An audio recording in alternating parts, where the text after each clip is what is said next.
Sandon Tech Show. අයිබෝන් සඳුන්ට YouTube channel එකට ඔයගොල්ලෝ හැමදාම බොහොමත්ම ආදරෙන් ගෞරවයෙන් යුතුව පිළිගන්නවා.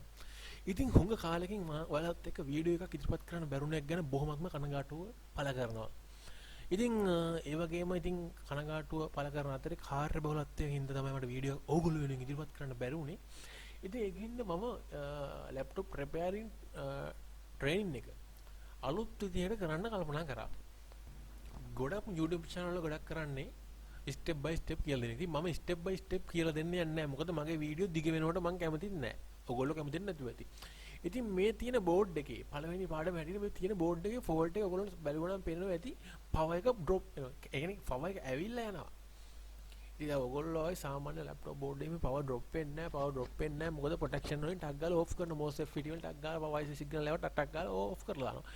නමුත් මේ බෝඩ් එක වල මේක HP Inspiron 15 series එකක් i5 lap එකක් විජිට් මේකුත් වෙනවා තියෙනවා මේකේ. මේක පවර් චෙක් කරනකොට පවර් ඇවිල්ලා යනවා. සාමාන්‍ය බෝඩ් ටැන් කිහිපයක පවර් මේක හැමතැනම වෝල්ටේජ් හදන්නේ නැහැ. මේක පවර් 3 වෝල්ට් එක උන්නුන ගමන් තමයි පවර් ගොඩක් තැන් වල හදන්නේ. ගොඩ 19 වෙන වෝල්ටේජ් තියෙන තැන් වල සමහරලාට වෝල්ටේජ් අඩුවෙන් තමයි පෙන්නන්නේ. 19 වලට වෝල්ට් 10 7 6 5 ඒ වගේ අඩු වෝල්ටේජ් තමයි තිබුණේ. ඉතින් මම මේකේ ෆෝල්ට් එක හොයාගත්තා. ඔයගොල්ලන්ට කියන්න. මේකේ පවර් IC එකේ තමයි ප්‍රොබ්ලම් එක තියෙන්නේ. පවර් IC එකෙන් අවුට්පුට් පැත්ත නෙමෙයි 19 වෝල්ට් ඉන්පුට් කරන තැනම තමයි මේකේ අවුලක් තියෙන්නේ. ඒ කියන්නේ IC එක ඇතුලේ. ඉතින් මම ඒක ඔක්කොටම ඉස්සෙල්ලා ඔයගොල්ලෝ කරුණා කරලා පවර් IC එක වටේ තියෙන කම්පොනන්ට් ටික චෙක් කරලා බලන්න. කැපැසිටර් ඩයෝඩ් ඒ වගේම සමහර විට ඔයාවසේ තියෙන පුළුවන් ට්‍රාන්සිස්ටර් ඒ වගේ සර්මික් කැපැසිටර් ඒ වගේ දේවල් ගොඩක් තියෙනවා. ඒවා අනිවාර්යයෙන් චෙක් කරන්න. ඩයෝඩුල් ඇතුළුව. ඉතින් මට ඉතින් මේ හරිය කිසිම ගැටලුවක් තිබුණේ නැහැ. ඉතින් මම කලින්ම මේ විදිහට පවර් IC එක මේකේ රීප්ලේස් කරා. මම ඉතින් මේව ගැන ස්ටෙප් බයි ස්ටෙප් කරන්න ගියොත් මේ වීඩියෝ එක පට්ටම් පට්ට දිග වෙනවා. එහෙම වුණොත් ඔයගොල්ලන්ට මේ වීඩියෝ එක බලන්න කම්මැලිකමක් ඇති වෙන්න පුළුවන්. ඉතින් විනාඩි 7ක් 8ක් ඇතුළත මේ වීඩියෝ එක ඉවර කරගන්න තමයි මගේ ලොකු කැමැත්ත තියෙන්නේ.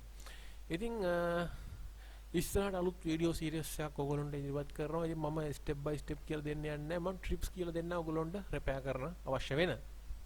ඉතින් මගේ YouTube channel එකේ පළවෙනි වතාවට වීඩියෝ එකක් බලන්න ඕන අනිවාර්යෙන් subscribe කරන්න අමතක කරන්න එපා හැමදේනම. ඒ වගේම මගේ Facebook page එකක් තියෙනවා සනුන් ටෙක්.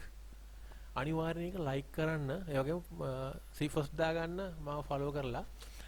මොකද එහෙම කියන්නේ මගේ සයිට් එක හරහා ඔයගොල්ලන්ට ඩයග්‍රෑම්ස් BIOS bin ඒ වගේ දේවල් ෆ්‍රී කරන්න කියාවකුත් තියෙනවා. ඒ වගේම මගේ Instagram follow කරලා නැත්නම් අනිවාර්යෙන් follow කරන්න සඳුන් ටෙක්. මාව follow කරන්න අමතක කරන්න Instagram.